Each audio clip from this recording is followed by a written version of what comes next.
चलो देखो अब यहाँ पे पिछले क्लास में हमने ये कंडीशन निकाल लिया था कि कैसे ये क्या कंडीशन होनी चाहिए, इनिशियल वेलोसिटी जो लोएस्ट पॉइंट पे क्या देनी चाहिए ताकि हमारा वर्टिकल सर्कल कंप्लीट हो जाए। अब देखते हैं यहाँ पे कि जो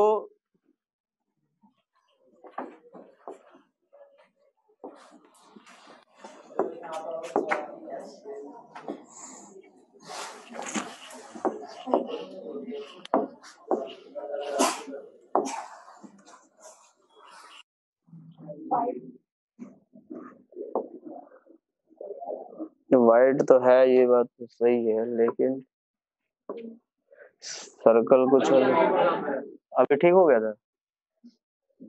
हाँ बस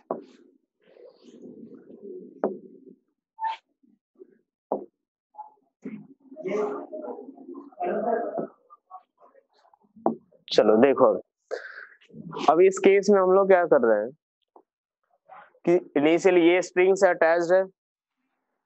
यहां से हमने देखा था स्प्रिंग से अटैच कर दिया था एक ब्लॉक को, ये इसका मास स्मॉल m और इनिशियल वेलोसिटी हमने ले ली थी कितनी, u के बराबर। जब ये थीटा एंगल पे पहुंचा था तो इसके पास एक v वेलोसिटी टेंजेंट के लॉन्ग थी। थीटा एंगल पे वेलोसिटी कितनी थी, v के बराबर। जो v की वैल्यू आई थी वो v की वैल्यू किसके बराबर थी, यहां से देखो कि v स्क्वायर इक्वल्स टू किसके बराबर, u square minus 2g into L into 1 minus cos theta के बराबर, यही था। ये आज कुछ थोड़ा सा ये ठीक लिखा रहा है या फिर पहले से था यार?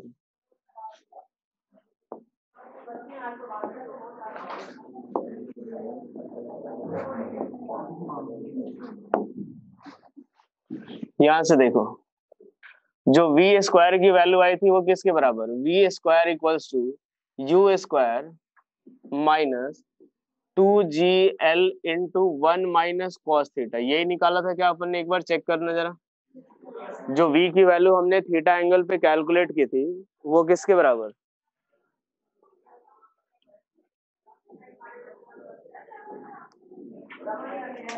बेटा एक बात होता, पहले क्लियर आ रही है क्या तुम लोगों को? अरे नहीं, तुम्हें तो आएगी, आ रही है। चलो देखो यार, तो वी स्क्वायर की वैल्यू कितनी, you square minus 2gl into 1 minus cos theta, theta angle पे वेलोसिटी हमने यही देखी थी। अब हमें ये देखना है कि जो वेलोसिटी आएगी वो जीरो कब होगी और टेंशन जो होगा वो कब जीरो होगा। ठीक है, कंडीशन हमने पहले निकाल लिया था कि √5gl हुआ या उससे ग्रेटर हुआ तो भाई सर्कल कंप्लीट हो रहा है। लेकिन उससे कम वाली वेलोसिटी के लिए क्या क्या कंडीशन पॉसिबल है वो हमें अब देखना है। ठीक है, तो मान लेते हैं कि किसी अल्फा एंगल पे जो वेलोसिटी आ रही है वो जीरो, कि थीटा इक्वल्स टू कितना है, जो कोई अल्फा एंगल है उस पर्टिकुलर एंगल पे जो पार्टिकल की वेलोसिटी हो रही है वो कितनी, जीरो। तो यहां से अगर हम कैलकुलेट करें तो जीरो इक्वल्स टू क्या लिखेंगे, you square minus 2gl into 1 minus cos alpha के बराबर, यही आएगा। यहां से अगर हम कॉस अल्फा की वैल्यू निकालें तो कितना आएगा, तो यहां से देखो ये प्लस है, इसको पूरा इधर भेज दे। यहां से अगर देखें तो कितना आएगा, zero equals to u square minus of 2gl minus minus plus 2gl cos alpha के बराबर, यही आएगा। अगर हम कॉस अल्फा की वैल्यू कैलकुलेट करें,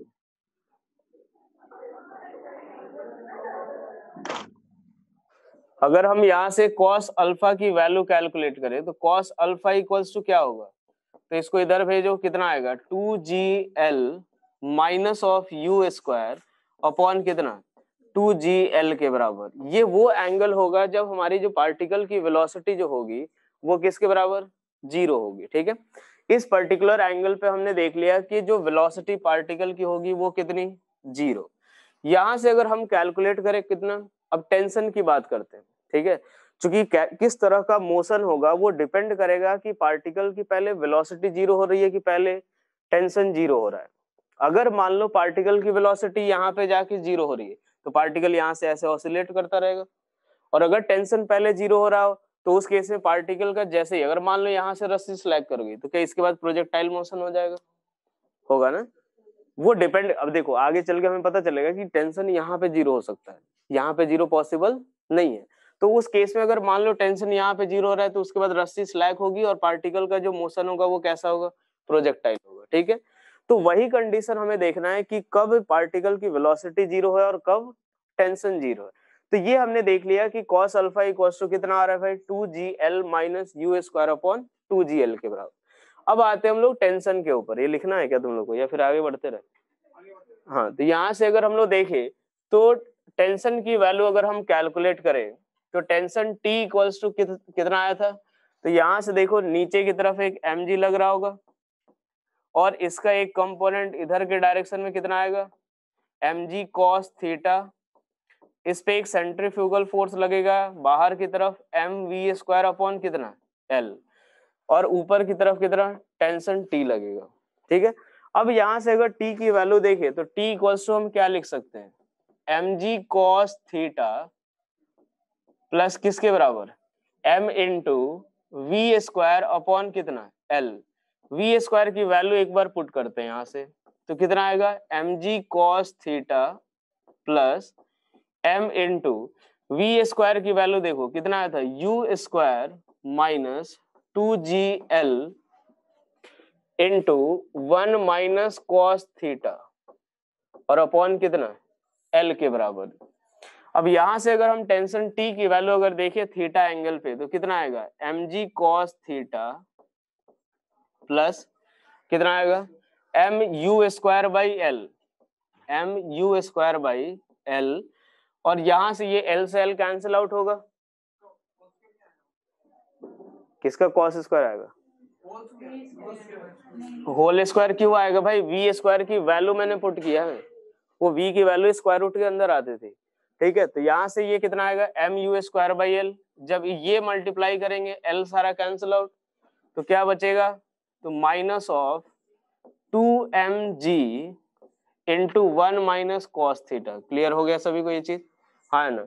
अब यहां से अगर देखें तो t की वैल्यू हम लोग क्या लिख सकते हैं, तो एक तो mg cos थीटा और ये कितना 2mg cos थीटा, तो कितना आएगा 3mg cos थीटा और प्लस किसके बराबर m u square by l, और ये किसके बराबर माइनस ऑफ 2mg के बराबर। क्लियर है सभी को ये चीज, यही आएगा।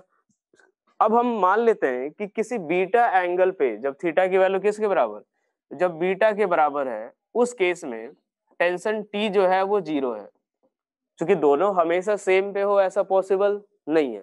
तो मान लिया हमने वेलोसिटी 0 कब है अल्फा पे और टेंशन 0 कब है बीटा पे, तो चलो यार टेंशन जब 0 होगा तो उस केस में हमारा क्या होगा कि 0 equals to 3mg cos beta, 3mg cos beta plus कितना m u square by l और माइनस 2mg के बराबर। यहां से अगर हम cos बीटा की वैल्यू कैलकुलेट करें तो cos बीटा इक्वल्स टू किसके बराबर, cos बीटा इक्वल्स टू कितना आएगा, तो यहां से देखो इसको इधर पूरा भेजते हैं, जब पूरा भेजेंगे तो कितना क्या 2gl, ठीक है 2gl minus of u square by 3gl के बराबर। देखो तो क्या यही आएगा क्या, जो टेंशन हमें जो बीटा की जो वैल्यू आएगी cos बीटा की वैल्यू क्या यही आएगा 2gl minus you square upon 3gl। कुछ नहीं किया मैंने, ये दोनों पहले m सारा कैंसिल आउट होगा, इसको इधर लाते हैं क्या बचेगा 2g minus you square by L, L से मल्टीप्लाई कर दिया कितना आएगा 2gl माइनस यू स्क्वायर और अपॉन में कितना 3gl। तो हमें दो वैल्यू मिल रही है कि वेलोसिटी कब 0 होगी, तो 2gl minus you square upon 2gl, और बीटा टेंशन कब 0 होगा तो 2gl minus you square upon कितना 3gl के बराबर। ठीक है, अब एक बात देखते हैं, अब यहां से अगर हम लोग देखें इस केस में कि वेलोसिटी कब 0 हो रही थी, कि v इक्वल्स टू 0 हो रहा था, v इक्वल्स टू इसको साइड में यहाँ पे लिख लेते हैं कि v इक्वल्स टू जो है वो 0 हो रहा था कब, जब cos अल्फा इक्वल्स टू कितना आया था 2gl minus you square upon कितना 2gl के बराबर। और टेंशन टी कब जीरो था, तो cos beta equals to 2gl minus of u square upon कितना 3gl के बराबर। ठीक है भाई। अब एक केस में हम लोग देखते हैं कि जो पार्टिकल को जो वेलोसिटी प्रोवाइड किए हैं वो किसके बराबर दिए हैं, 2gl के, जो सॉरी √2gl। पार्टिकल को जो वेलोसिटी दिए हुए हैं वो कितना दे रखे हमने, √2gl। अब √2gl अगर हम लोग दे रहे हैं,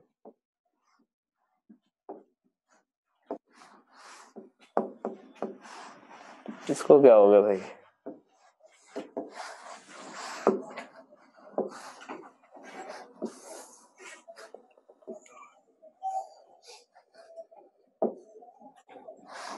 चलो यहाँ पे हमने पार्टिकल को जो वेलोसिटी दे रखी है वो किसके बराबर, तो पहला केस लेते हैं हम लोग, √2gl के बराबर दिए, u इक्वल्स टू दे रखा है √2gl के बराबर, कि इसकी l जो है इसकी लेंथ हो गई। केस फर्स्ट, जब u की वैल्यू कितनी, √2gl। केस फर्स्ट लेते हैं कि जब u एग्जैक्टली हम लोगों ने किसके बराबर दी है, √2gl के बराबर। अच्छा एक बात बताओ, क्या अपने पास अगर हम लोग देखें जब √2gl से अगर छोटा होगा तो क्या उस वैल्यू के लिए cos अल्फा 0 होगा क्या, √2gl से कम के लिए अगर बात करें तो क्या √2gl से कम के लिए cos अल्फा 0 होगा क्या, नहीं होगा। टेंशन 0 होगा क्या, नहीं होगा। तो ना तो वेलोसिटी 0 होगी ना ही टेंशन 0। अब यहां से देखते हैं हम लोग कौन सा केस देख रहे हैं, जब u किसके बराबर है, √2gl। तो u √2gl है, तो अब एक बार बताओ कि v इक्वल्स टू 0 होगा किस एंगल पे, अल्फा इक्वल्स टू कितने पे, अल्फा इक्वल्स टू कितने पे, π/2 पे। और t इक्वल्स टू 0 होगा किस एंगल पे, बीटा की वैल्यू किसके बराबर, π/2 के बराबर। अरे हाँ है ना, जब √2gl पुट करोगे u स्क्वायर की वैल्यू 2gl के बराबर 0, cos अल्फा कितना 0, cos बीटा भी 0, यानी कब 0 हो रहे हैं टेंशन और वेलोसिटी, π/2 पे। अरे कब हो रहा है, टेंशन 0 और वेलोसिटी 0, क्या दोनों एक साथ हो रहे हैं, टेंशन और वेलोसिटी दोनों एक साथ 0 हो रहे हैं किस पर्टिकुलर एंगल पे, जब थीटा की वैल्यू कितनी हो रही है, 90 डिग्री। यहाँ पे वेलोसिटी भी 0 है और टेंशन भी 0 है, यानी जब आप √2gl वेलोसिटी प्रोवाइड करोगे पार्टिकल क्या होगा कि इस इनिशियल पोजीशन से आपका यहां तक जाएगा और फिर ऐसे ऑसिलेट करता रहेगा। क्लियर। पार्टिकल तो इस केस में अगर हम लोग देखें तो पार्टिकल जो होगा will complete, particle will complete कितना, particle will complete half circle, या ऐसे लिख सकते हैं पार्टिकल विल रीच, इसको पॉइंट ए नाम दे देते हैं और इस वाले पॉइंट को बी। पार्टिकल विल रीच कहां तक, reach up to point B, up to point B. Point B तक पहुंचेगा, वेलोसिटी 0 हो गई तो पार्टिकल और ऊपर जाएगा नहीं, टेंशन भी 0 हो गया तो जस्ट इसके बाद क्या होगा, स्ट्रिंग नीचे आना शुरू हो जाएगा, पूरा का पूरा ब्लॉक या जो बॉल होगा वो ऐसे ऑसिलेट करता रहेगा। क्लियर। ये किसके लिए है, जब u की वैल्यू किसके बराबर, √2gl हो। अब मान लेते हैं कि √2gl से ज्यादा है और √5gl से कम है। अब जो वेलोसिटी हम लोग देख रहे हैं केस सेकंड में, कि उस केस में पार्टिकल की जो वेलोसिटी है केस 2 कि u जो है, u क्या है, ग्रेटर देन √2gl और लेस देन किससे, √5gl के। इक्वल टू का हमें कंसिडर नहीं करना है, क्योंकि अगर इक्वल टू हुआ तो फिर क्या होगा, वो तो सर्कल कंप्लीट करेगा। अब अगर वेलोसिटी जो प्रोवाइड कर रहे हैं वो इन दोनों के बीच में है, ठीक है, एक काम करते हैं पहले लेस देन √2gl के लिए देख लेते हैं।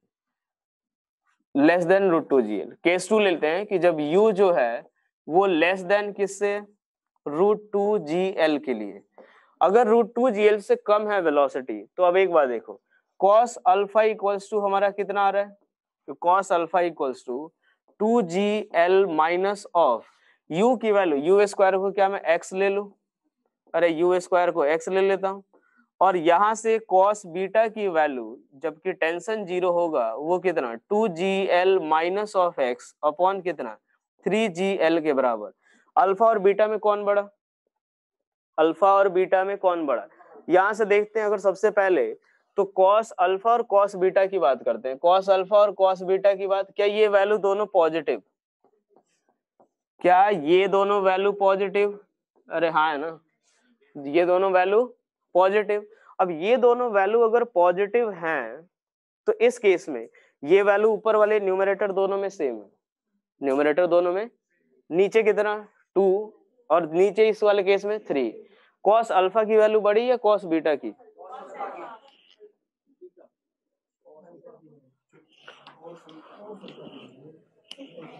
अब एक बार बेटा लास्ट में तुमने क्या लिखा है वो एक बार सुधार लो। वो क्या अब इसने लिखा है सर फर्स्ट केस में अगर पॉइंट बी तक पहुंचेगा तो हाफ सर्कल क्यों मिल रहा था, मतलब वो मिल रखा है कि क्या लिख रहे हो? अच्छा यहाँ से देखो ना, पार्टिकल यहाँ से लेकर के हाफ सर्कल मैंने इसीलिए नहीं लिखा क्योंकि हो सकता है कि कुछ कंफ्यूजन ये हो जाए कि यहाँ से लेके हाफ सर्कल इसकी बात ना हो रही है, इसीलिए मैंने हाफ सर्कल नहीं लिखा। ठीक है, ये बस मैंने इसलिए लिखा, बनेगा ये पूरा का पूरा जो हाफ रिवॉल्यूशन करेगा जरूर यहाँ से लेके यहाँ तक ऑसिलेट करता रहेगा, पहुंचेगा लेकिन यहाँ तक। ठीक है, जो हाफ सर्कल मैंने नहीं लिया लिखा इसीलिए नहीं लिखा क्योंकि कंफ्यूजन ये ना हो कि यहाँ से लेके हम लोग ये वाला पार्ट ना समझ जाए। ठीक है, चलो अब लेस देन रूट 2 GL के लिए ये बताओ, ये पॉजिटिव ये भी पॉजिटिव, दोनों पॉजिटिव, लेस देन 2 GL है तो। अब इसके बाद देखो ये वाली वैल्यू बड़ी, कॉस अल्फा की वैल्यू क्या होगी बड़ी, कॉस बीटा छोटी। कॉस अल्फा जो होगा वो ग्रेटर देन किसके होगा, cos alpha is greater then किसके, कॉस बीटा। तो बताओ अल्फा ग्रेटर या beta greater? Beta will be greater then किससे, अल्फा से। क्या ये चीज क्लियर सभी को? ग्राफ बना करके दिखाने की तो जरूरत है नहीं। तो बीटा जो होगा, अगर एक बार सोचो बीटा अगर ग्रेटर देन अल्फा है, यानी ये क्या बता रहा है कि पार्टिकल की पहले वेलोसिटी 0 होगी और टेंशन 0 बाद में होगा। पार्टिकल की वेलोसिटी जो होगी वो 0 पहले हो जाएगी और टेंशन जो होगा वो ग्रेटर एंगल पे होगा। लेकिन अब एक बार सोचो, अगर पार्टिकल की वेलोसिटी अगर मान लो यहीं पे 0 हो गया, मान लेते हैं कि पार्टिकल की वेलोसिटी क्या हुई, ये theta equals to suppose 30 degree पे अगर 0 हो रहा है और टेंशन 45 पे हो रहा है, तो क्या पार्टिकल यहाँ पे वेलोसिटी अगर 0 होगी तो ऊपर जाएगा क्या? अगर पार्टिकल की वेलोसिटी अगर थीटा इक्वल्स टू 30 डिग्री पे हो गई तो क्या वो 45 तक पहुंचेगा? नहीं पहुंचेगा, पार्टिकल 45 तक पहुंचेगा ही नहीं। तो क्या होगा इस केस में कि पार्टिकल 0 से लेकर के इसी 90 से पहले ही, मतलब इस लोअर हाफ सर्कल में ही ऑसिलेट करता रहेगा। क्या ये चीज क्लियर हुआ? पार्टिकल जो होगा, मान लो ये थीटा इक्वल्स टू 30 तक जा रहा है, 60 तक जा रहा है, 70 तक जा रहा है, कोई दिक्कत नहीं, 70 तक भी जाएगा और पार्टिकल फिर ऐसे ऑसिलेट करता रहेगा। क्या ये क्लियर हुआ सभी को? इस एंगल में जो लोअर सर्कल है, लोअर हाफ सर्कल, उस वाले पार्ट में ऑसिलेट करता रहेगा। यानी इस केस में हमारा क्या कंडीशन आएगा कि पार्टिकल, ये हमारा सर्कल हो गया और पार्टिकल जो है वो मान लो किसी मैक्सिमम थीटा नॉट तक जा रहा है, थीटा नॉट की बजाय हम उसको लिख लेते हैं कितना, अल्फा, और पार्टिकल यहाँ से लेकर के इधर की तरफ भी अल्फा तक, यहाँ पे वेलोसिटी 0, यहाँ पे भी वेलोसिटी 0, यहाँ पे टेंशन नॉन जीरो, यहाँ पे भी टेंशन नॉन जीरो। ठीक है, यानी पार्टिकल जो होगा वो ऑसिलेट करेगा लोअर हाफ सर्कल में। Particle will oscillate in lower half circle. क्या ये चीजें क्लियर हो गई? Lower half circle. अगर आपसे पूछा जाए क्या इस केस में टेंशन कभी भी 0 होगा क्या? अगर मैं पूछूं रूट 2 GL से छोटा अगर वेलोसिटी प्रोवाइड किया तो क्या टेंशन कभी भी 0 होगा क्या? नहीं होगा, उस केस में टेंशन कभी भी 0 नहीं होगा।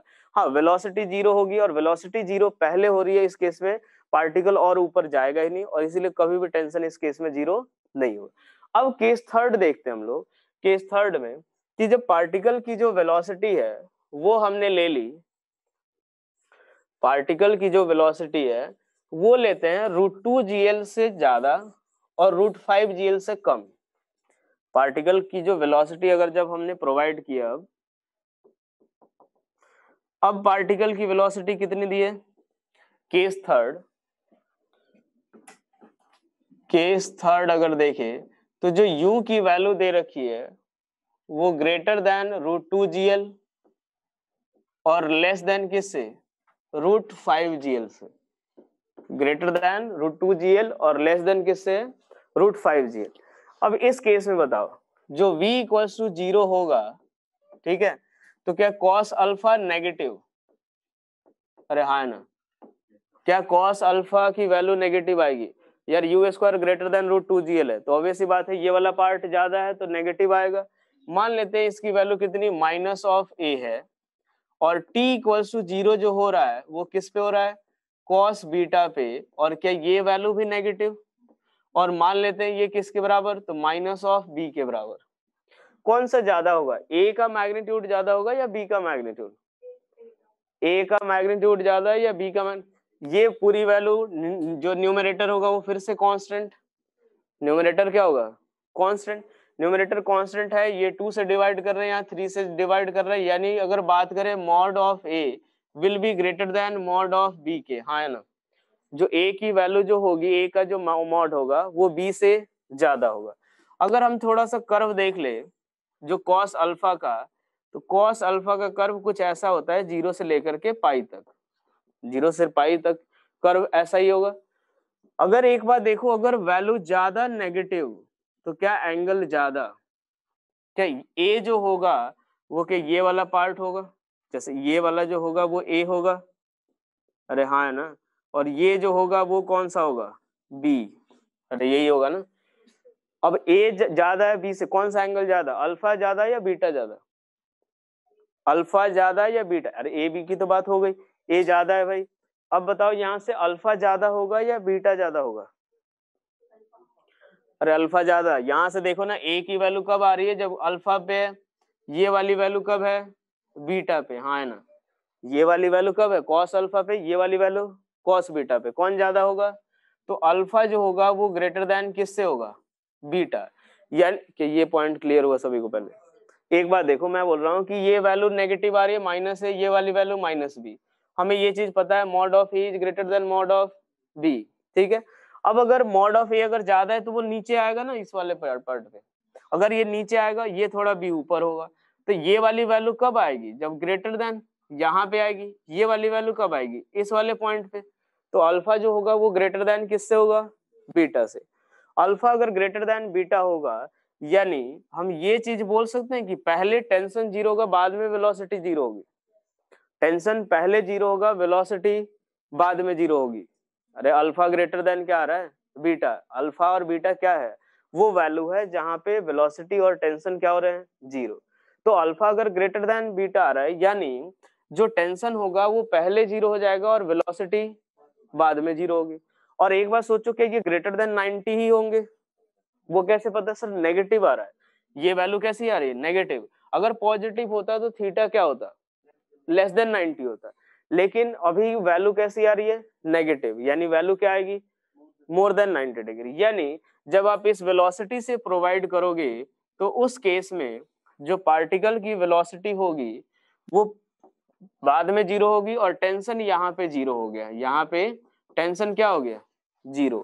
ये एंगल कौन सा होगा, अल्फा या बीटा, अल्फा या बीटा, बीटा होगा। अरे टेंशन वेलोसिटी तो इसके बाद 0 होगी, तो ये हमारा कौन सा हो गया, बीटा। यहाँ पे टेंशन 0, लेकिन पार्टिकल की वेलोसिटी नॉन 0। तो क्या अगर जैसे ही टेंशन 0 हुआ तो क्या रस्सी स्लैग कर जाएगी, अब जैसे ही रस्सी लूज हुई तो क्या ये फ्री हो गया मूव करने के लिए, तो ये किसके अंडर मूव करेगा, ग्रेविटी के अंदर, किसके अंडर, ग्रेविटी के अंदर। और अब केस कैसा है कि पार्टिकल के पास इस डायरेक्शन में एक वेलोसिटी है, ठीक है भाई, पार्टिकल के पास इस डायरेक्शन में एक वेलोसिटी है, और इस पे कोई केवल mg फोर्स लग रहा है, तो क्या ये प्रोजेक्टाइल मोशन होगा, अरे हाँ है ना, तो पार्टिकल का मोशन कैसा होगा, प्रोजेक्टाइल। यहां से देख सकते हैं ये किसके बराबर, ये 90, ये बीटा -90 के बराबर, ठीक है, बीटा -90, तो ये वाला एंगल बीटा -90, तो ये वाला भी एंगल कितना, बीटा -90, तो ये वाला एंगल कितना, तो 90 माइनस कितना, बीटा -90 किसके बराबर, 180, यानी पाई माइनस बीटा के बराबर है। क्लियर हुआ ये चीज।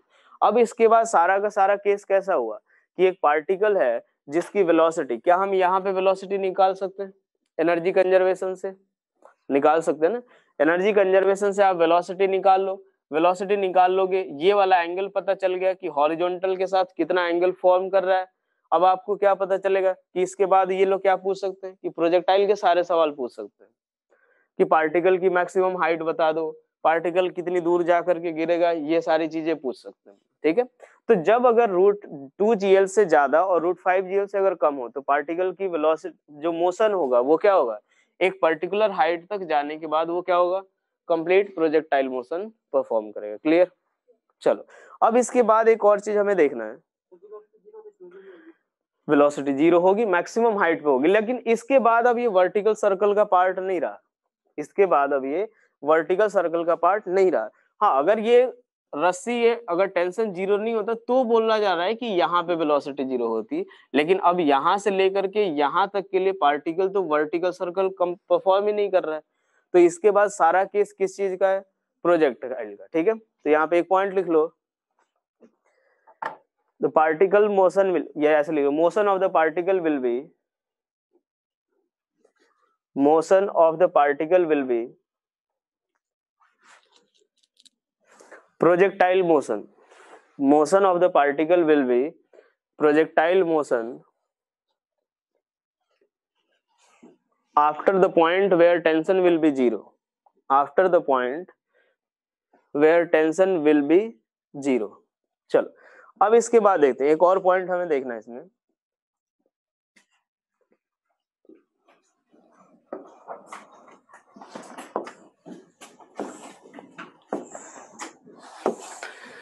मान लेते हैं कि स्ट्रिंग से यहां पे हमने क्या किया कि कोई एक स्मॉल एम मास को u वेलोसिटी प्रोवाइड कर रहा है, कितनी u वेलोसिटी, और u जो है वो ग्रेटर देन √5gr है, जो u ले रहे हैं वो किससे ग्रेटर देन √5gr है, greater than l equal to भी ले लो, तो सर्कल कंप्लीट करेगा, पार्टिकल टॉप मोस्ट पॉइंट पे ही पहुंचेगा। तो अब एक बार देखो यहाँ पे u है, मान लेते हैं कि इस वाले पॉइंट पे जो पार्टिकल की वेलोसिटी है वो v है, इस पर्टिकुलर पॉइंट पे पार्टिकल की वेलोसिटी v है।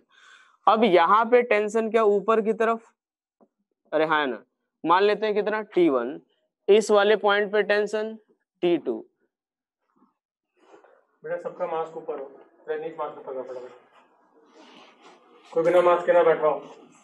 ऊपर पे यहाँ पे ऊपर की तरफ टेंशन T1 और वहां पे नीचे की तरफ टेंशन T2। जो T1 माइनस T2 जो होता है वो कांस्टेंट होता है, T1 माइनस T2 जो होता है वो कांस्टेंट होता है और वो किसके बराबर आता है, 6 mg के बराबर। ठीक है, देखो कैसे, एक बार चाहे भले का अब 6 mg ही होगा, अब स्मॉल एम मास अलग अलग होगा तो उसके लिए वैल्यू अलग होगी, लेकिन 6 mg ही होता है। ठीक है, कैसे देखो, यहाँ पे एक कौन सा फोर्स नीचे की तरफ mg, और यहाँ पे एक कौन सा फोर्स लगेगा और mg के बराबर यही लगेगा, यहाँ पे एक सेंट्रीफ्यूगल फोर्स लगेगा किसके बराबर, तो mu²/L, और यहाँ पे बाहर की तरफ एक लगेगा mv² अपॉन कितना L के बराबर। क्या ये चीज क्लियर? T1 T2 की अगर वैल्यू लिखे तो मैं T1 इक्वल्स टू क्या लिख सकता हूँ, T1 equals to mg plus कितना mu²/L। अच्छा ये बताओ कौन सा टेंशन ज्यादा होगा, T1 या T2? T1 ज्यादा होगा, हमने देखा भी था कि जैसे जैसे ऊपर जाते हैं टेंशन डिक्रीज होता है, तो T2 इक्वल्स टू किसके बराबर, T2 इक्वल्स टू क्या mv²/L माइनस mg के बराबर, हाँ है ना, T2 इक्वल्स टू किसके बराबर, mv²/L माइनस mg।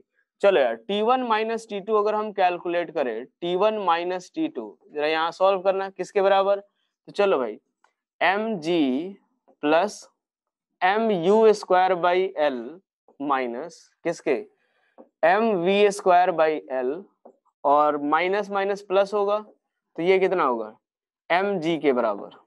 क्या यही आएगा क्या, अरे हाँ ना, तो यहां से अगर देखो तो ये क्या लिख सकते हैं इसको 2mg और plus m into u²/L minus m into v²/L। इसको मान लो इक्वेशन 1, T1 माइनस T2 की वैल्यू, ये इक्वेशन हमने 1 मान लिया। चलो अब एनर्जी कंजर्वेशन अगर हम अप्लाई करें, मान लो इसको पॉइंट A ले लिया और इसको पॉइंट B, क्या हम ये लिख सकते हैं क्या कि यू ए प्लस के ए इक्वल्स टू किसके बराबर, यू बी प्लस के बी के बराबर, हाँ ना, यू ए प्लस के ए इक्वल्स टू क्या लिखेंगे, यू बी प्लस के बी। चलो यहाँ पे अगर हम लोग रेफरेंस पॉइंट लेते हैं u0, अगर हम इस पॉइंट पे ले लें तो मैं क्या लिखूंगा, क्या U B minus of U A equals to K A minus of K B, और इसकी वैल्यू बताओ किसके बराबर, U B minus of U A equals to क्या आएगा, के ए माइनस के बी, किसके बराबर आएगी वैल्यू, 2gl के बराबर, 2mgl। U B minus U A, अरे भाई ये तो हमेशा कांस्टेंट होगा, चेंज इन पोटेंशियल एनर्जी जो होगी वो क्या हमेशा कांस्टेंट, किसके बराबर, 2mg के बराबर, सॉरी 2mgl के बराबर। और यहां से अगर देखिए 2mgl, और इसकी वैल्यू हम क्या लिखेंगे, तो काइनेटिक एनर्जी की जगह हम क्या लिख सकते हैं, half m v square minus कितना u स्क्वायर, क्या ये वैल्यू भी कांस्टेंट, अच्छा के ए माइनस के बी है ना, कितना आ रहा है, half m u square minus कितना v स्क्वायर, यही होगा, काइनेटिक एनर्जी नीचे ही ज्यादा होगी। तो अब एक बार देखो हमें किसकी वैल्यू निकालनी है, तो m u square by l minus m v square by L, तो क्या मैं ऐसा लिख सकता हूँ कि m u square by l minus m v square by l equals to 4mg के बराबर, हाँ है ना, m u square by l minus m v square by l किसके बराबर, 4mg। अब यहाँ पे पुट कर दो, ये पूरी वैल्यू किसके बराबर आएगी, T1 माइनस T2 हमेशा किसके बराबर, तो 6mg के बराबर, T1 माइनस T2 जो आएगा वो किसके बराबर होगा, 6mg के बराबर, ठीक है। तो ये रिजल्ट आपको याद रखना है कि जो दोनों जगह के टेंशन के बीच का जो डिफरेंस होता है वो हमेशा क्या होगा, 6mg और कांस्टेंट होगा।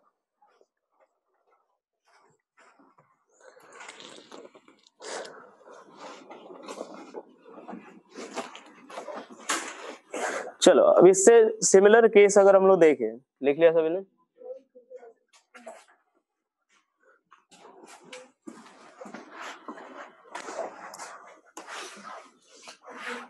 हो गया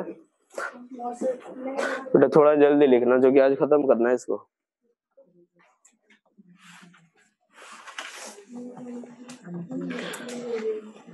ये लिख लेना यहाँ पे, ऑलवेज ये कांस्टेंट ही होगा,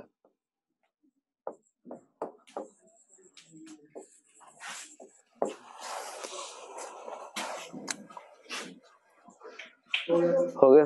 चलो अब इसके बाद अगर हम लोग देखें कि ये हमारा कौन सा केस था कि जब हमने एक स्ट्रिंग से लेकर के एक बॉल को या स्मॉल एम मास को हमने अटैच करके क्या किया था, जो भी वर्टिकल सर्कल का केस देगा।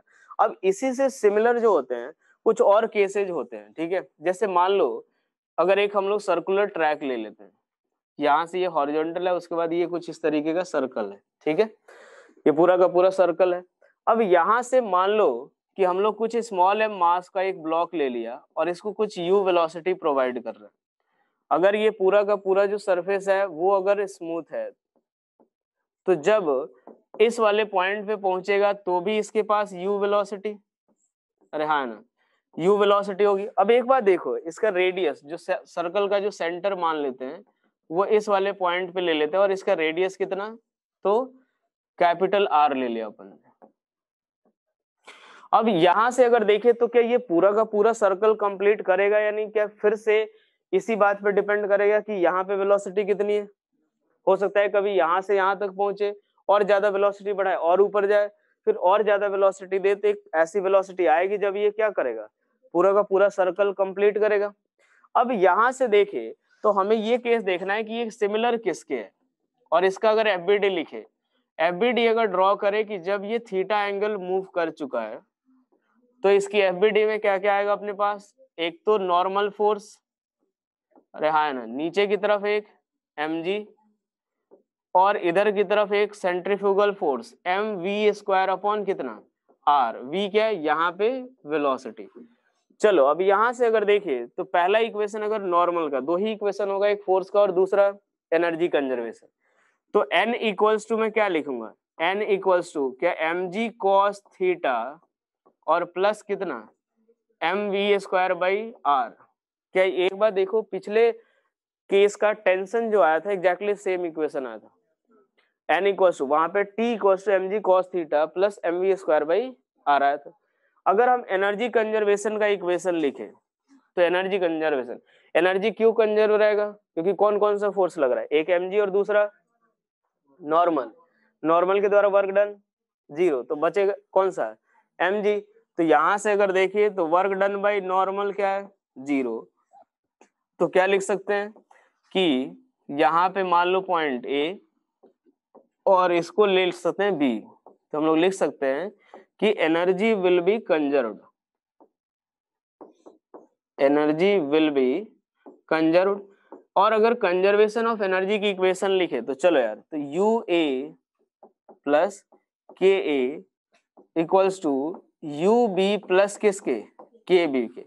सबसे पहले यहाँ पे पोटेंशियल एनर्जी हम लोग क्या मान लेते हैं 0, तो यहाँ से लिखेंगे अपन 0 equal plus half m into u square equal to B point पे अगर हमें पोटेंशियल एनर्जी लिखनी है तो क्या ये बताओ कि ये वाला डिस्टेंस r cos थीटा के बराबर, हाँ ना, अरे वो r cos थीटा के बराबर, अरे ये r है, ये थीटा एंगल बना रहा है, तो इसका ये कंपोनेंट r cos थीटा ही तो आएगा, तो ये वाली वैल्यू किसके बराबर r minus r cos theta, तो जो पोटेंशियल एनर्जी आएगी वो किसके बराबर mg r into 1 minus cos theta, अरे हाँ ना, और प्लस वहां पे energy half m v square. तो क्या वेलोसिटी वाला जो एनर्जी कंजर्वेशन का जो इक्वेशन आ रहा है क्या वो भी सेम ही आ रहा है, मतलब दो इक्वेशन जो बन रहे हैं वो दोनों के दोनों का एग्जैक्टली सेम। अब हमें ये देखना है कि इस केस में अगर हमें सर्कल कंप्लीट कराना है तो कंडीशन क्या होनी चाहिए, जरा एक बार देखो, अगर सर्कल कंप्लीट होना है तो क्या होना चाहिए कि इस वाले टॉप मोस्ट पॉइंट पे, क्या आप एक बार बताओ क्या मैं ये चीज बोल सकता हूँ कि जैसे जैसे ये ऊपर जाएगा नॉर्मल डिक्रीज होगा, नॉर्मल डिक्रीज होगा, और अगर सर्कल कंप्लीट करना है तो क्या टॉप मोस्ट पॉइंट पे नॉर्मल मिनिमम होगा। अरे एक बात देखो ना, ये सारा केस वही तो है, टेंशन वहां पे कहाँ पे मिनिमम रहता था टॉप मोस्ट पॉइंट पे। अब इस केस में एक बात देखो, अगर सर्कल कंप्लीट करना है तो हमेशा ब्लॉक को इस जो ट्रैक है उसके कांटेक्ट में होना चाहिए, और कांटेक्ट में अगर है तो क्या नॉर्मल हमेशा नॉन जीरो होना चाहिए, ये बोल सकते हैं। यानी हम ये बात बोल सकते हैं कि for completing circle, for completing circle क्या कंडीशन आएगी कि normal at the top should be greater than equals to 0, normal at the top should be greater than equal to 0। क्या एग्जैक्टली पिछला केस आया, एग्जैक्टली पिछला केस इक्वेशन नॉर्मल और normal की जगह सॉरी टेंशन की जगह बस नॉर्मल आया है, और वहां पे condition t at the top should be greater than equal to 0। यहाँ पे कंडीशन क्या आ रही है कि normal at the top should be greater than equal to 0। तो क्या हम अगर सॉल्व करें तो क्या फिर से वही रिजल्ट आएगा, वही रिजल्ट आएगा। तो यानी ये जो केस होगा वो किसके सिमिलर होगा, सिमिलर टू किसके string case, similar to string case, और जो रिजल्ट वहां पे आएगा वो सारा रिजल्ट यहाँ पे वैलिड होगा। यानी u at the lowest point क्या होना चाहिए, तो शुड बी ग्रेटर देन किसके √5g इंटू कैपिटल R की। क्या क्लियर हुआ, जो पिछले वाले केस में सारी चीजें देखी अपन ने वो सारा का सारा यहाँ पे वैलिड होगा। तो आपको ये चीज नहीं बताया जाएगा कि कौन से केस में आप किस तरह का केस कंसिडर करना है, कि स्ट्रिंग वाला केस कब कंसिडर करना है, लेकिन आपको वो देख के पता लगाना पड़ेगा, ठीक है। तो जब भी अगर सर्कुलर ट्रैक वाला पार्ट है तो आपको कैसा केस कंसिडर करना है, स्ट्रिंग वाला केस, ठीक है। चलो नेक्स्ट हेडिंग डालो, नेक्स्ट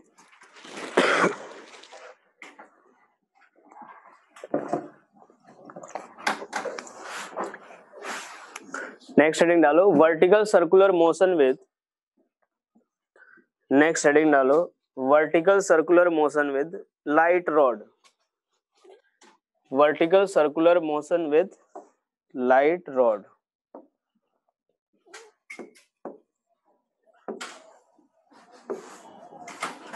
अब हम लोग क्या करेंगे कि एक लाइट रॉड से एक स्मॉल m मास को कनेक्ट कर देंगे, ठीक है। जैसे हमने लाइट रॉड लिया, ये सेंटर है और यहां से हम लोग ले रहे हैं लाइट रॉड से,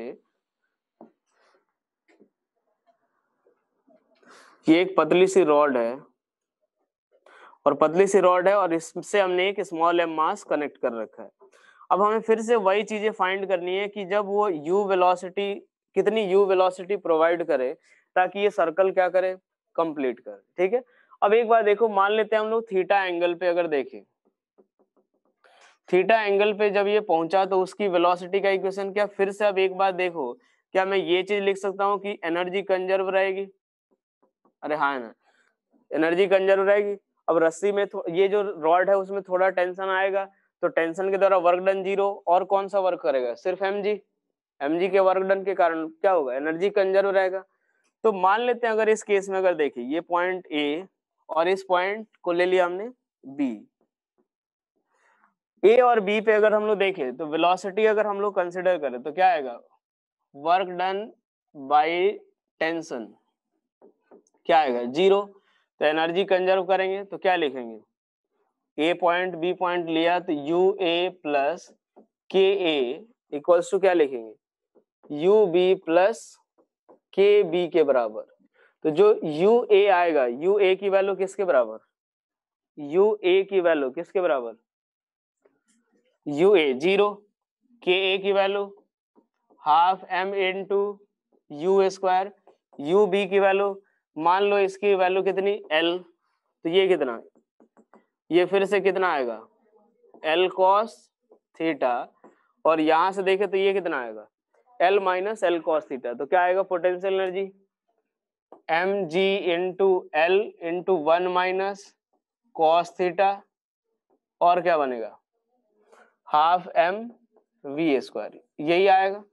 अब एक बात देखो कि इसके लिए हमें क्या करना है, एक तो फिर से वही टेंशन का इक्वेशन बनेगा। तो टेंशन का इक्वेशन क्या बनेगा, तो यहाँ से हम लोग क्या लिखेंगे, केस वाले केस में यहाँ पे एक t नीचे की तरफ mg और इधर के डायरेक्शन में कितना mv स्क्वायर बाई कितना r ले लिया है क्या मैंने, नहीं ठीक है l ही लिया है। तो यहाँ से t की वैल्यू क्या लिखेंगे, फिर से वही आएगा t equals to mg cos theta plus कितना mv स्क्वायर बाई l। अब यहाँ पे इक्वेशन तो सेम आ रहा है, लेकिन अगर हमें सर्कल कंप्लीट करने के लिए अगर कंडीशन देखे, फॉर कंप्लीटिंग सर्कल, फॉर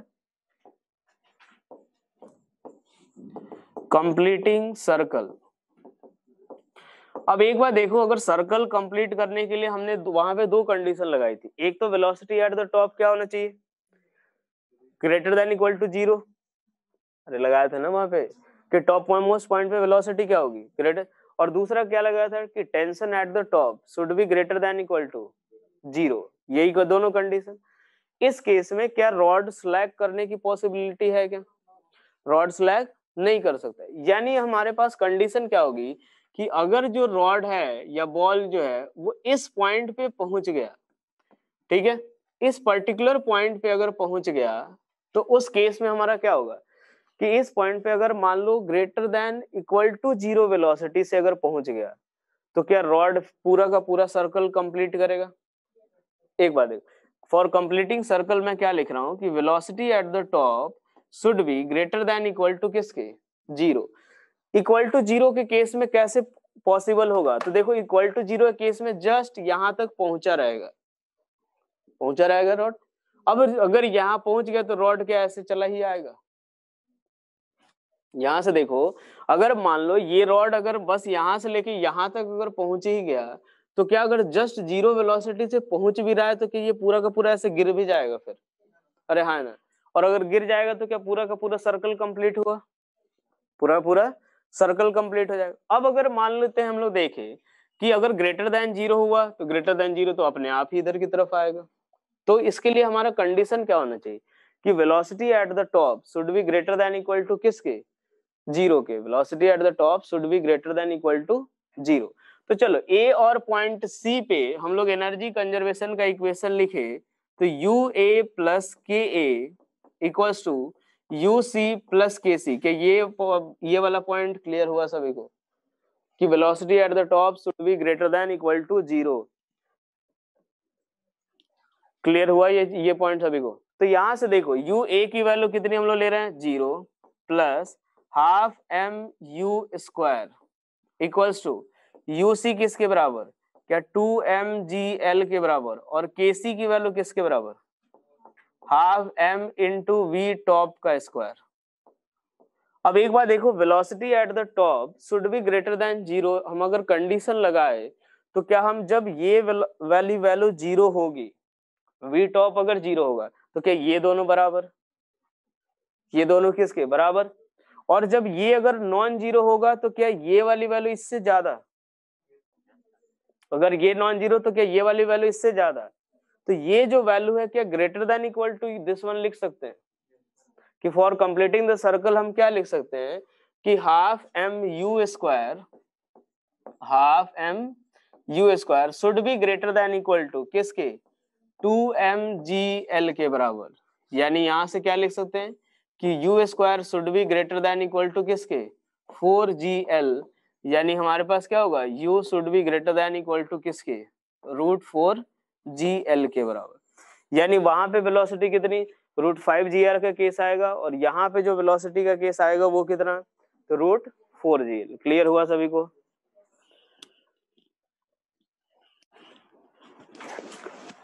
बेटा कहाँ से रिपीट करना है एक बार देखो, मैंने तो ये तो दो इक्वेशन ऐसे ही लिखा है, जो एनर्जी और टेंशन का इक्वेशन। दूसरी बात मैंने ये बोली कि जब अगर सर्कल ये अगर मान लो 0 पॉइंट की वेलोसिटी से, 0 वेलोसिटी से जब यहाँ पहुंचेगा भी तो उसके जस्ट बाद यहाँ गिर जाएगा, ठीक है। एक वजह ने ये पूछा है कि सर पीछे भी तो गिर सकता है, तो अब एक बार सोचो, जस्ट पहले उसकी टेंडेंसी किधर जाने की है, आगे की तरफ जाने की है। जस्ट पहले अगर टेंडेंसी आगे की तरफ जाने की है तो वो गिरेगा किधर की तरफ, आगे ही गिरेगा वो, ठीक है।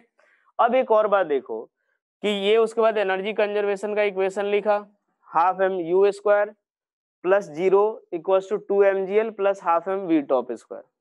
मैंने ये बोला कि velocity at the top should be greater than equal to किसके, 0। तो जब वी टॉप अगर 0 हुआ, वी टॉप अगर 0 हुआ तो उस केस में हाफ एम यू स्क्वायर जो होगा वो किसके बराबर, 2mgl के बराबर।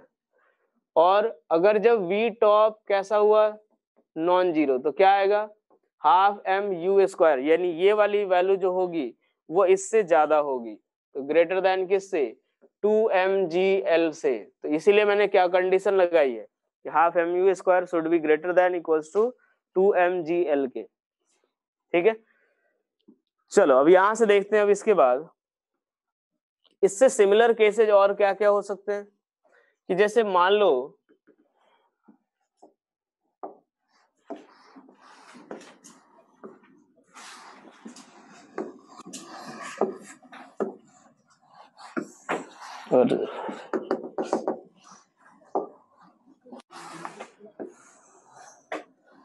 अब एक केस हम लोग कंसिडर क्या कर रहे हैं कि जैसे मान लो इस सर्कुलर रिंग है और इस सर्कुलर रिंग के ऊपर हमने क्या किया, एक बीड ऐसे लगा रखा है, एक छोटा सा बीड ऐसे लगा रखा है, ठीक है। अब इसको हम लोग इनिशियल कितनी वेलोसिटी प्रोवाइड करें ताकि ये सर्कल कंप्लीट कर रहा हो, ठीक है। अब हमें ये दो केस जो हमने कंसिडर किया है, एक कौन सा स्ट्रिंग वाला और दूसरा कौन सा, एक रॉड वाला, लाइट रॉड वाला। तो जो भी उस और भी अगर अलग अलग केसेज आते हैं तो हमें किसके सिमिलर है वो कैसे चेक करेंगे कि नॉर्मल या टेंशन किस केस में 0 होने की पॉसिबिलिटी है और किस केस में 0 होने की पॉसिबिलिटी नहीं है। जैसे अब एक बात देखो, यहाँ पे इस केस में अगर देखें तो इनिशियली इसके ऊपर नॉर्मल किधर लगेगा, ऊपर के डायरेक्शन में। इनिशियली जैसे मान लो अगर ये जो सर्कुलर रिंग है, अगर ये सपोज ऐसा एक सर्कल इस रिंग के ऊपर रखा हुआ है, ये सर्कल है पूरा, इसके ऊपर मैंने अगर एक ऐसा रिंग लगा रखा है तो ये नीचे की तरफ आएगा थोड़ा, ये किधर होगा, नीचे। अब इस केस में देखो क्या इसके ऊपर नॉर्मल ऊपर की तरफ, अरे हाँ है ना, मान लेते हैं कितना n1, नीचे की तरफ mg, और एक सेंट्रीफ्यूगल फोर्स किधर की तरफ एम यू स्क्वायर अपॉन कितना r के बराबर, ठीक है, अगर रेडियस इसका r ले लिया। अब एक बात सोचो कि जैसे जैसे अगर ये टॉप मोस्ट पॉइंट पे पहुंचेगा तो ज्यादा से ज्यादा क्या होगा कि ये जो रिंग है, ये जो रिंग है कुछ ऐसे केस में आ जाएगा, ऐसे पोजीशन में, हाँ ना। अरे यही पॉसिबिलिटी है ना, अगर मान लो ये रिंग पहले तो इनिशियली ऐसे नीचे की तरफ होगा, अब ज्यादा से ज्यादा हुआ तो उस केस में क्या होगा, ऐसे पोजीशन में आएगा। क्या इस केस में भी अब नॉर्मल ऊपर की तरफ, अरे हाँ है ना, और mg किधर की तरफ, नीचे, सेंट्रीफ्यूगल फोर्स ऊपर की तरफ कितनी, mv² बाई कितना r। अगर यहाँ पे वेलोसिटी कितनी है v, क्या नॉर्मल जीरो होने के चांसेस हैं इस केस में, नॉर्मल जीरो होने के चांसेस हैं क्या इसमें, नहीं है। यानी अब ये एक बात बताओ, ये किसके सिमिलर होगा, स्ट्रिंग वाला केस या रॉड वाला केस, रॉड वाला केस। यहाँ पे नॉर्मल जीरो होने जैसी कोई चीज नहीं है, तो ये हमारा जो केस होगा वो सिमिलर टू किसके होगा, similar to light rod, similar to light rod के। अब जो सारी चीजें वैलिड है, जो सारा जो लाइट रॉड केस, ठीक है, अब जो सारा वैल्यू है वो सारी की सारी वैल्यू क्या होगी इसके लिए एप्लीकेबल, ठीक है।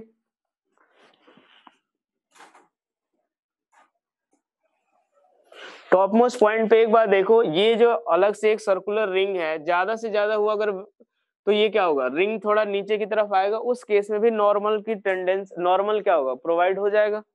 नॉर्मल अगर प्रोवाइड हो रहा है तो उस केस में नॉर्मल कहीं भी जीरो होने के चांसेस नहीं है। अब एक और केस देखते हैं, जैसे मान लो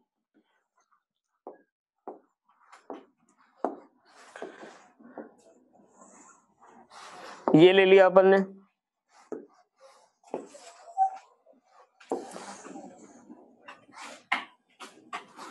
ये केस ले लिया अपन, ठीक है। अब ये एक सर्कुलर ट्यूब टाइप का है, ठीक है, सर्कुलर ट्यूब है। बेटा जीरो कैसे होगा, एक बात ऐसे सोचो जरा, ये सर्कुलर रिंग है, यहां से देखना जरा, पहले इसको भले मैं स्ट्रेट बना रहा हूं, आप ऐसे देख लेना, जब इनिशियल नीचे पॉइंट पे होगा तो ऐसा केस बन रहा होगा, ये कांटेक्ट नॉर्मल जीरो कब होगा, जब इस सर्कुलर रिंग के साथ कांटेक्ट लूज होगा, लूज हो तभी होगा। ये एक सर्कुलर रिंग है, एक छोटा सा बीड हमने लगा रखा है। अब एक बात सोचो कि जब इस केस यहाँ पे होगा तो नीचे कांटेक्ट में आएगा, ज्यादा वो ऊपर जब पहुंचेगा तो उस केस में भी नीचे की तरफ रहेगा, ऊपर तो जाएगा नहीं, ऐसे नीचे की तरफ होगा। तो जब इसके कांटेक्ट में आएगा ही तो क्या उसके पास नॉर्मल प्रोवाइड हो जाएगा उसके ऊपर, जब अगर नीचे ऐसे कांटेक्ट में रहा तो जब अगर कांटेक्ट में है तो नॉर्मल प्रोवाइड होगा, और नॉर्मल प्रोवाइड होगा तो नॉर्मल अगर कहीं भी जीरो नहीं हो रहा है, यानी हमारा बस कंडीशन क्या होगी इसके लिए कि velocity at the top should be greater than equal to zero, और ये सिमिलर टू किसके हो जाएगा, जो लाइट रॉड केस, ठीक है। चाहो तो लिख लेना इस वाले के लिए कि velocity at the top should be greater than equal to zero. चलो अब यहां से हम लोग देख रहे हैं कि एक ऐसा ब्लॉक ले लिया, ऐसा एक ब्लॉक ले लिया है कोई स्मॉल एम मास का। अब एक बात देखो, ये जो ब्लॉक लिया है स्मॉल एम मास का, समझ नहीं आ रहा, पहले मुझे लग रहा है तुम शायद केस ठीक से नहीं सुन पाए हो। एक बार देखो, ये एक ऐसा अलग से सर्कुलर रिंग है, और इस सर्कुलर रिंग के ऊपर एक ऐसा रिंग लगा रखा अपन, ठीक है। अब जब सर्कुलर रिंग लगा रखा हमने, तो ये जो पूरा का पूरा ऐसा सर्कुलर पार्ट होगा वो ऐसे नीचे कांटेक्ट में होगा, इसको वेलोसिटी प्रोवाइड किया, जब कांटेक्ट में होगा तो वेलोसिटी सॉरी नॉर्मल ऊपर, जब ऊपर पहुंचेगा तो ऐसे कंडीशन में होगा, यहां भी नॉर्मल ऊपर की तरफ लगेगा इस पे।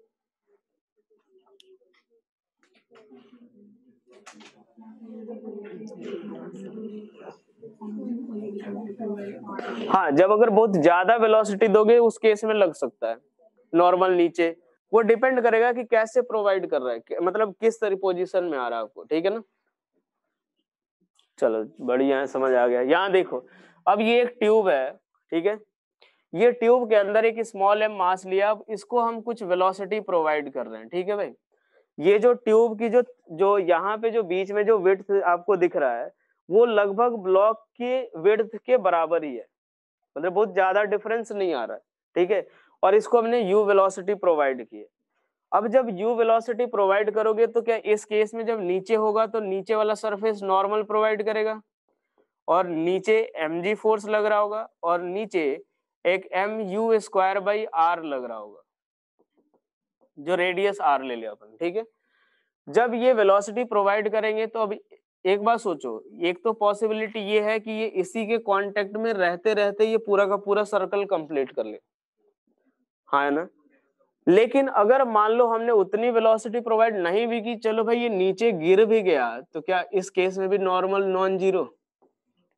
अरे हाँ है ना। क्या इस केस में भी जो नॉर्मल होगा वो जीरो होने की पॉसिबिलिटी नहीं है? इस केस में भी नॉर्मल के जीरो होने की पॉसिबिलिटी नहीं है। तो ये भी केस किसकी तरह होगा? लाइट रॉड के केस की तरह होगा। और इस केस में भी जो सारा रिजल्ट हमने वहां पे कैलकुलेट किया वो सारा रिजल्ट यहाँ भी वैलिड होगा। ठीक है, चलो नोट करो फटाफट इसको। चलो नेक्स्ट हेडिंग डालो। हाँ, अगर एक बार देखो बहुत ज्यादा वेलोसिटी प्रोवाइड करोगे तो ये यही वाला नॉर्मल इसी के कांटेक्ट में करते हुए चला जाएगा, नीचे तो तब गिरेगा जब वेलोसिटी उतनी सफिशिएंट ना हो। वो ऑलमोस्ट ये आपको दिया हुआ रहेगा, जो रिंग की बात होगी ना वो आपको इसका बीच वाला पार्ट लेना है, वो आपको दिया हुआ रहेगा कि average on an average radius जो है वो आपको दिया हुआ रहेगा। ठीक है, चलो लिखो अब मोशन ऑफ अ ब्लॉक। अगर मास आपको अगर एकदम से अगर इससे अगर बहुत ज्यादा छोटा हुआ उस केस में भी देखो, अगर बहुत ज्यादा छोटा हुआ पॉइंट मास ले लोगे तुम, अब पॉइंट मास ले लोगे तो तो फिर ये वाला तो अगर इसके कांटेक्ट में है तो एक बार देखो कैसे डील करना है उसमें। आपको सबसे पहले ये चेक करना पड़ेगा कि क्या कहीं इस वाले जो रिंग है उससे कांटेक्ट लूज हो रहा है या नहीं हो रहा है। अगर इस वाले पार्ट के नीचे कांटेक्ट लूज हो गया तो वो तो नीचे ही गिर जाएगा। इधर कहीं जाकर के लूज अगर हुआ तो भी नीचे गिर जाएगा। तो वो केस हमारा कौन सा हो जाएगा? स्ट्रिंग वाला केस। क्योंकि अगर बहुत छोटा मास है तो मान लो अगर बहुत छोटा मास हुआ तो अगर यहाँ पे भी अगर जीरो हुआ तो नीचे ही आएगा। क्योंकि यहाँ से गिरेगा भी, अगर सोचो यहाँ से अगर गिरेगा, सपोज यहाँ पे नॉर्मल जीरो हो गया, नॉर्मल जीरो होगा तो प्रोजेक्टाइल होगा यहाँ पे और उसके बाद ये फिर तो नीचे ही आना शुरू होगा।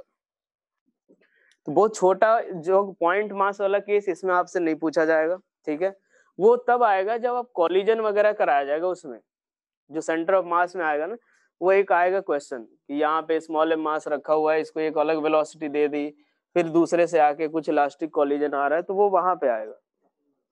ठीक है, चलो नेक्स्ट हेडिंग डालो motion of a block on spherical surface. Motion of a block on spherical surface.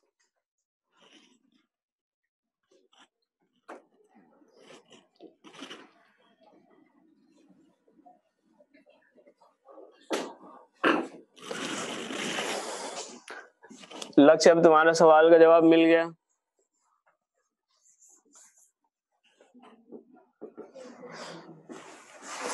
चलो देखो, अब ये हम लोग एक स्फेरिकल सरफेस पे हम लोग ले रहे हैं कि स्फेरिकल सरफेस के ऊपर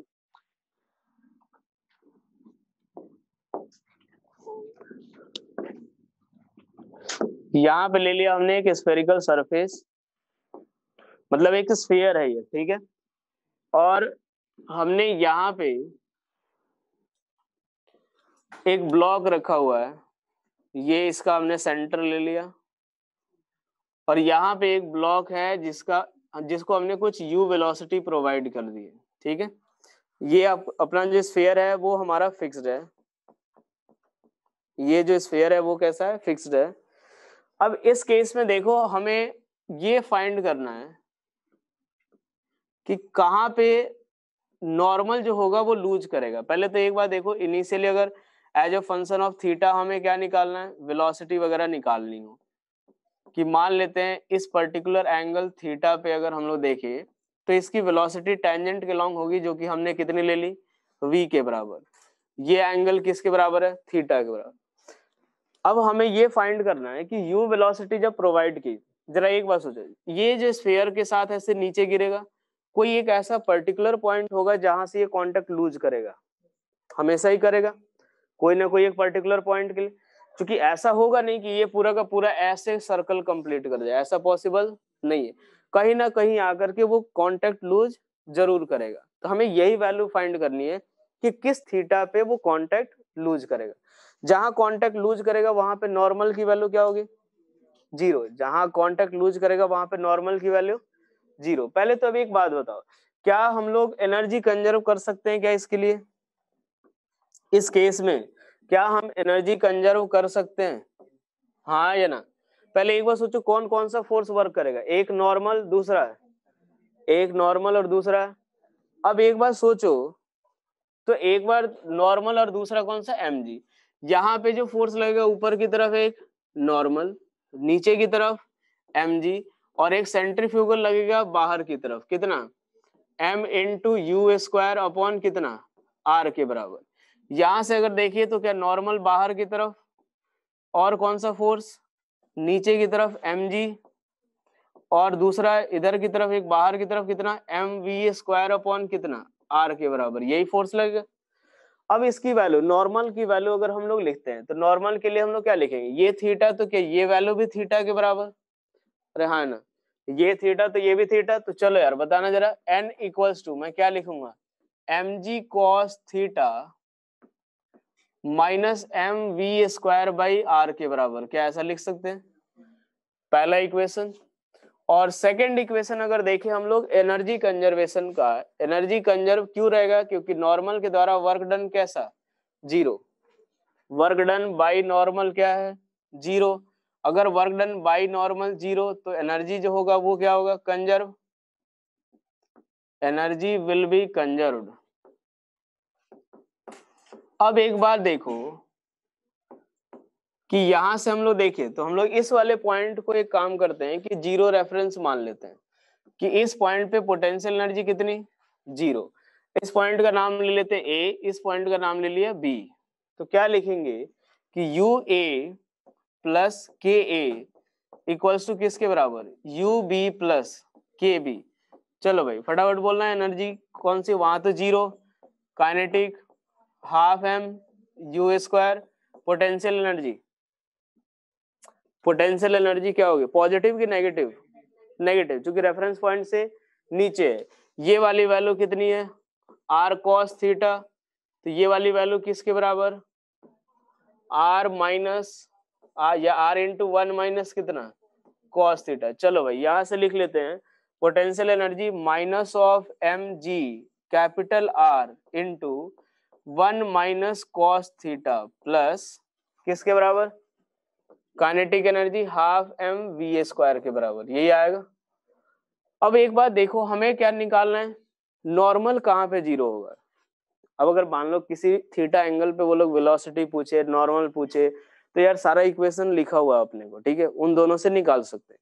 हमें मेन एम क्या है कि नॉर्मल कहाँ पे 0 होगा। तो पहले इस नॉर्मल की वैल्यू फिर से लिखते हैं कि n इक्वल्स टू कितना, m g cos theta minus m v square की वैल्यू जरा एक बार देखो कितनी पुट करेंगे, एम वी स्क्वायर की वैल्यू माइनस साइन, और एम वी स्क्वायर के लिए क्या, इसको इधर ये 2 से 2 ये कैंसिल आउट होगा, अरे हाँ ना, तो कितना बचेगा, m v square by r की जगह क्या ऐसे लिख दूं, m you square by r, हाँ ना, ये लिख दे। अरे एम वी स्क्वायर की वैल्यू पुट करनी है अपने को, तो ये सारा चीज इधर भेज दो और इसकी जगह पे पुट करके आर से डिवाइड कर दो, तो m you square by r आएगा। और इसको इधर भेजो तो कितना, प्लस, और माइनस से मल्टीप्लाई करोगे क्या, माइनस, आर से डिवाइड करोगे कितना, m g into 1 minus cos theta के बराबर। क्लियर हुआ ये चीज, हाँ 2 भी आएगा, यहाँ पे 2 भी आएगा, क्लियर।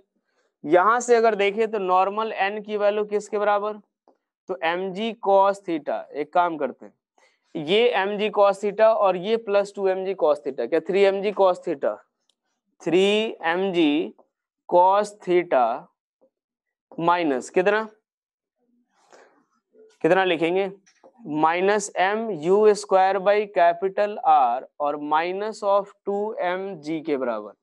हमें वो वैल्यू फाइंड करनी है कि जहां पे नॉर्मल 0 हो, या फॉर ऐसे लिखेंगे, for losing contact, for losing contact, अगर कॉन्टेक्ट लूज हो रहा हो, फॉर लूजिंग कॉन्टेक्ट क्या करेंगे कि नॉर्मल अगर 0 है तो क्या इस पूरे की वैल्यू 0, हमें वो थीटा निकालना है। तो देखो यहाँ से cos थीटा इक्वल्स टू क्या लिखेंगे, मान लेते हैं कब 0 हो रहा है, तो थीटा इक्वल्स टू अल्फा पे नॉर्मल जो है भाई 0, तो थीटा इक्वल्स टू अल्फा यानी cos अल्फा की वैल्यू किसके बराबर, उसको इधर ले आओ, कितना आएगा, तो एम यू स्क्वायर यानी you square plus 2GR upon कितना 3G के बराबर, 3GR के बराबर, यही आएगा क्या, you square upon 2GR upon कितना 3GR के बराबर, यही आएगा।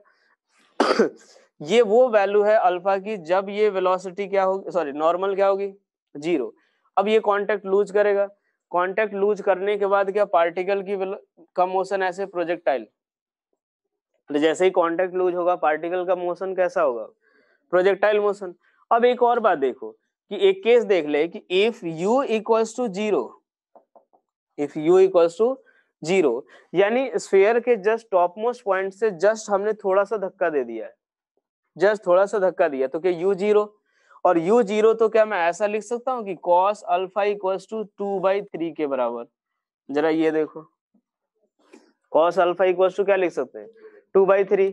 तो ये वो एंगल है, जैसे ही अगर आप जस्ट आपको अगर इसको पुश करते हो तो कितने एंगल पे जाके कांटेक्ट लूज करेगा, 2 cos अल्फा इक्वल्स टू कितना 2/3। आप ये भी याद रखना क्योंकि कभी कभी ऐसा होता है डायरेक्ट कुछ क्वेश्चंस में यूज हो जाता है, ठीक है।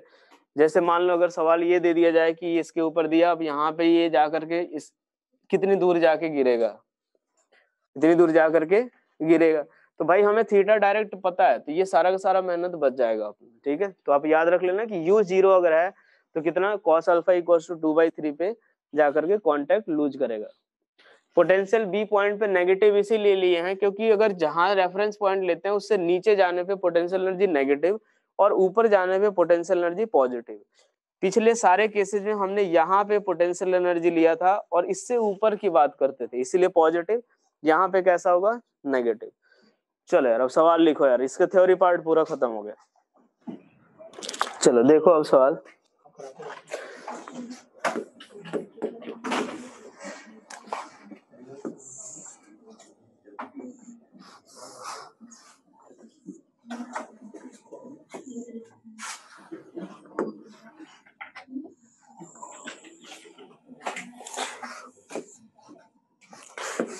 देखो यहां से एक स्प्रिंग है और ये जो स्प्रिंग से एक स्मॉल एम मास जो है वो कंप्रेस्ड है,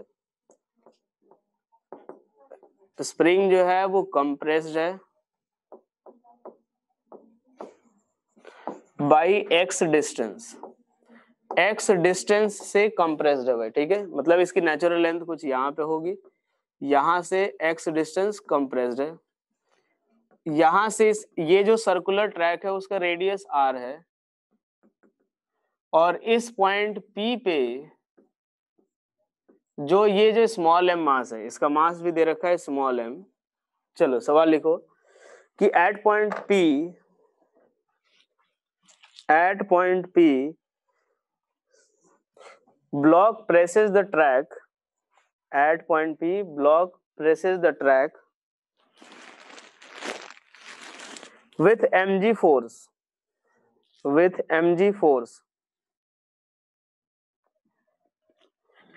find the value of x, find the value of x, find the value of x।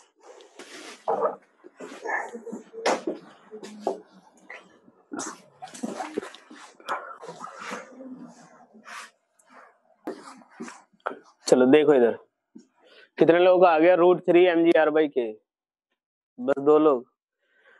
अच्छा एक बात सोचो यार, ये केस कौन सा है, स्ट्रिंग या रॉड वाला, स्ट्रिंग वाला केस। अरे अभी बताया था ना, ये सर्कुलर ट्रैक जो भी है वो कौन सा केस होता है, स्ट्रिंग का केस। अब यहाँ से देखो हमें क्या इंफॉर्मेशन जो दिया हुआ है कि यहाँ पे ये जो ब्लॉक है वो कितने से प्रेस कर रहा है, mg से, यानी क्या इसके ऊपर mg एक नॉर्मल के बराबर हो रहा होगा, हाँ है ना, n जो होगा वो इधर की तरफ mg के बराबर, यहाँ पे कितना लग रहा होगा mg, और क्या यहाँ पे velocity mv², sorry pseudo force mv²/r। क्या हम ये चीज लिख सकते हैं कि mg इक्वल्स टू किसके बराबर, m v square by r equal to कितना, एम जी के बराबर, यानी यहाँ पे वेलोसिटी क्या square root of g r के बराबर, अरे यही आएगा।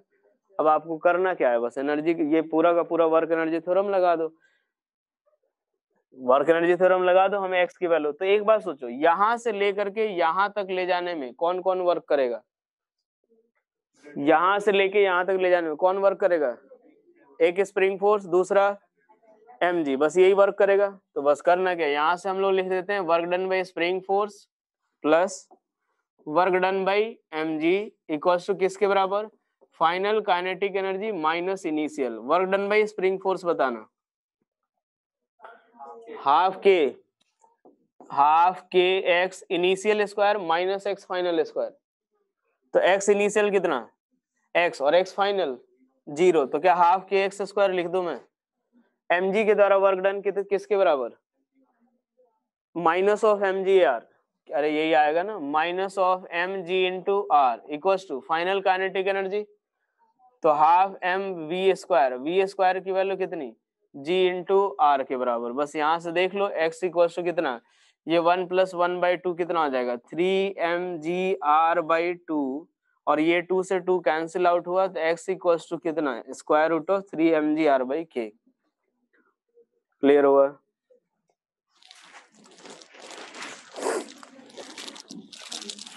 चलो एक और है, आसान सवाल लिख लो, रेडियस है वो।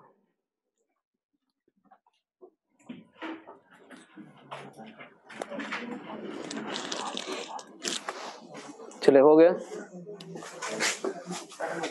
अरे रुक जा भाई, 3 मिनट बचा हुआ है, सवाल हो जाएगा। हाँ हो जाएगा, टेंशन मत लो। जो 2 मिनट एक्स्ट्रा पढ़ लेंगे तो ऐसा लगेगा पता नहीं क्या हो गया।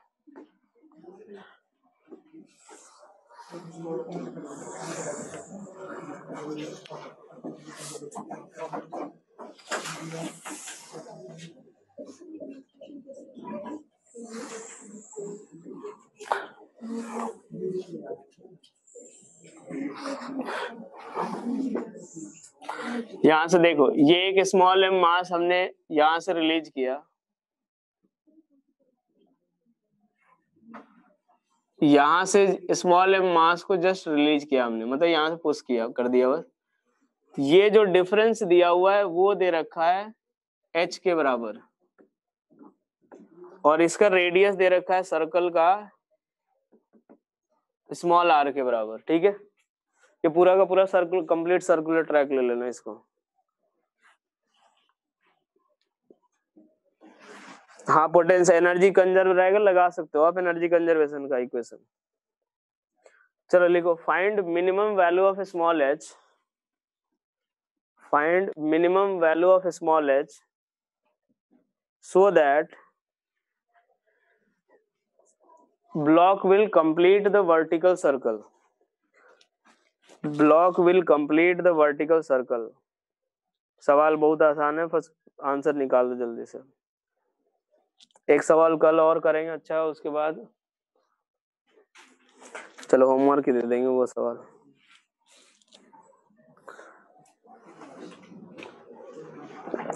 उसके बाद पावर के बाद फिर सेंटर ऑफ मास शुरू करेंगे। 5r/2 नहीं भाई,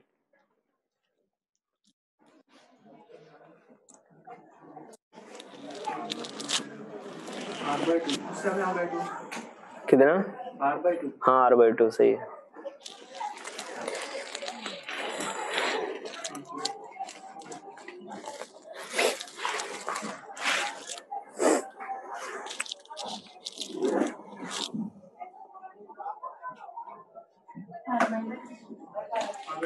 r/2 सवाल आसान है, ज्यादा कॉन्फिडेंस में नहीं आना।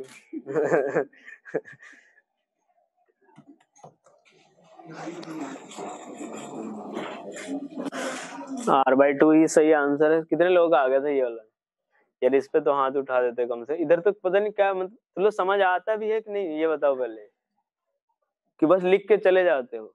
यहाँ देखो, क्या यहाँ पे कितना होना चाहिए, √5g r। तो बस यहाँ से जब यहाँ तक आएगा तो कितना पोटेंशियल एनर्जी, वर्क डन कौन करेगा, work done mg equals to क्या, final kinetic energy minus initial. mg के द्वारा वर्क डन mg इंटू कितना h प्लस 2r और equals to final kinetic energy half m into we square यानी कितना 5gr। इसी को सॉल्व करने से आ जाएगा ना, बस यही सॉल्व कर। एक सवाल लिख लो घर के लिए।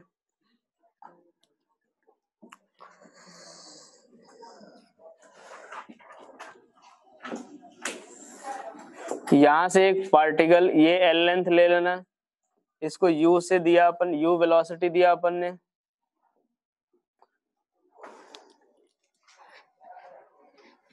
इसकी लेंथ 5 मीटर है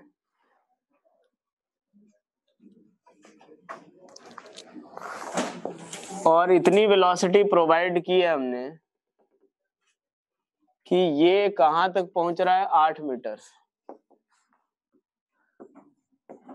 8 मीटर पे टेंशन 0 हो जा रहा है और वेलोसिटी नॉन जीरो है।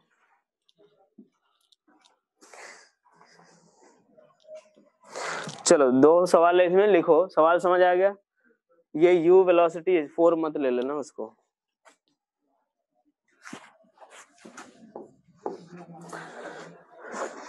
Find the velocity of the particle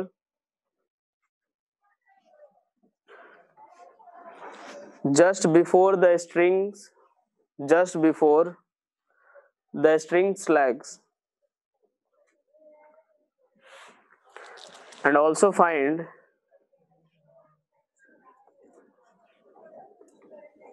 the maximum height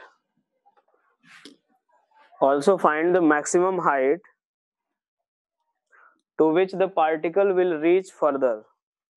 Also find the maximum height to which the particle will reach further.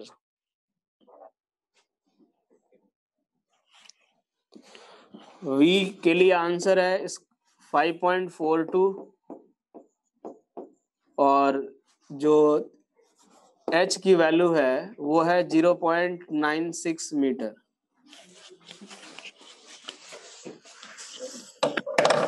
चलो ठीक है। अब इसके बाद क्यों? हाँ तो सवाल देख लो, मैं बताया तो। अब u वेलोसिटी से प्रोवाइड किया हमने, यहाँ पे 8 मीटर के हाइट पे यहाँ velocity non zero, tension zero, v की वैल्यू बतानी है वहाँ पे, और वहां से और कितनी हाइट पे जाएगा। अब इसको क्या ही डालूंगा। हाँ बोलो।